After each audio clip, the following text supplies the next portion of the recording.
ഉസ്മാൻ രാജാവ് എന്നയാളാണ് ഈ മുഹമ്മദ് ബിൻ അബ്ദുൽ വഹാബിന്റെ മുഴുവൻ തെമ്മാടിത്തരങ്ങൾക്കും ആദ്യകാലങ്ങളിൽ കൂട്ടുനിന്നിരുന്നത്. വർഷങ്ങളായി, നൂറ്റാണ്ടുകളായി സ്വഹാബത്തിന്റെ ഖബറിന്റെ മുകളിലുണ്ടായിരുന്ന കുബ്ബകളടക്കം മുഴുവൻ പല ഇസ്ലാമിന്റെ ഷിയാറുകളെയും ഇദ്ദേഹം ഇങ്ങനെ നശിപ്പിക്കുന്നത് കണ്ടപ്പോൾ സ്വാഭാവികമെന്നോണം അവിടെ ഉണ്ടായിരുന്ന സാധാരണക്കാരാകുന്ന ജനങ്ങളടക്കം പലരും ഇദ്ദേഹത്തിനിക്ക് എതിരായി. അങ്ങനെ വേറൊരു നാട്ടിലെ രാജാവ് ഈ ഉസ്മാൻ രാജാവിനിക്ക് കത്തയക്കുകയാണ്. അദ്ദേഹം അതിൽ പറഞ്ഞു, നിങ്ങൾ ഇപ്പോൾ വേറൊരാളെ കൂട്ടുപിടിച്ചിട്ടുണ്ടല്ലോ. അദ്ദേഹം ഇത്രയും കാലം മുസ്ലിമീങ്ങൾ ചെയ്തു വന്നിരുന്ന മുഴുവൻ കാര്യങ്ങളെ എതിർക്കുകയും സ്വഹാബത്തിന്റെ അടക്കമുള്ള മക്ബറകൾ തച്ച് പൊളിക്കുകയും ചെയ്യുന്ന ആളാണല്ലോ. അദ്ദേഹത്തിന് നിങ്ങൾ എന്തിനാണ് കൂട്ടുപിടിക്കുന്നത്? അതുകൊണ്ട് അദ്ദേഹത്തിനെ നിങ്ങൾ എതിർക്കണം. അദ്ദേഹത്തിന്റെ കൂടെയുള്ള ഈ ചങ്ങാത്തം നിങ്ങൾ ഒഴിവാക്കണം, അല്ലെങ്കിൽ നിങ്ങൾക്ക് തന്നെ ഇത് ബുദ്ധിമുട്ടാണ് എന്ന് പറഞ്ഞുകൊണ്ട് ഒരു കത്തെഴുതിയപ്പോൾ ഈ ഉസ്മാൻ രാജാവ് ഈ മുഹമ്മദ് ബിൻ അബ്ദുൽ വഹാബിനോട് പറഞ്ഞു, നിങ്ങൾ ഈ ചെയ്യുന്ന കാര്യങ്ങളൊക്കെ തെറ്റാണ് എന്നും ഇതൊന്നും ഇത്രയും കാലം ഇവിടെ കണ്ടുകൊണ്ടിരുന്ന നമ്മളുടെ നല്ല പാരമ്പര്യത്തിനിക്ക് എതിരാണെന്നൊക്കെയാണല്ലോ പലരും പറയുന്നത്. മാത്രവുമല്ല, എനിക്കൊരു രാജാവ് കത്തെഴുതിയിട്ടുണ്ട്. അദ്ദേഹം പറയുന്നത് നിങ്ങൾ ഈ ചെയ്യുന്ന കാര്യങ്ങളൊക്കെ അഹ്ലുസുന്നയുടെ പാരമ്പര്യത്തിന് എതിരാണ് എന്നും അതുകൊണ്ട് നിങ്ങളുടെ കൂടെ നിൽക്കാൻ പാടില്ല എന്നുമാണ് അദ്ദേഹം പറഞ്ഞിരിക്കുന്നത്.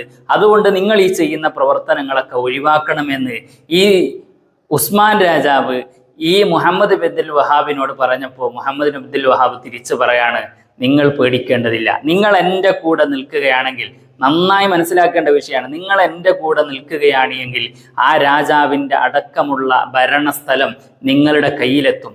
എല്ലാം നിങ്ങൾക്ക് തന്നെ സ്വന്തമായി ഭരിക്കാൻ പറ്റുന്ന തരത്തിൽ നിങ്ങൾക്ക് എല്ലാം ലഭിക്കും. അതുകൊണ്ട് എൻ്റെ കൂടെ നിങ്ങൾ നിൽക്കൂ എന്ന് പറഞ്ഞപ്പോൾ അദ്ദേഹം പറഞ്ഞു, എനിക്കങ്ങനെ നിൽക്കാൻ കഴിയില്ല.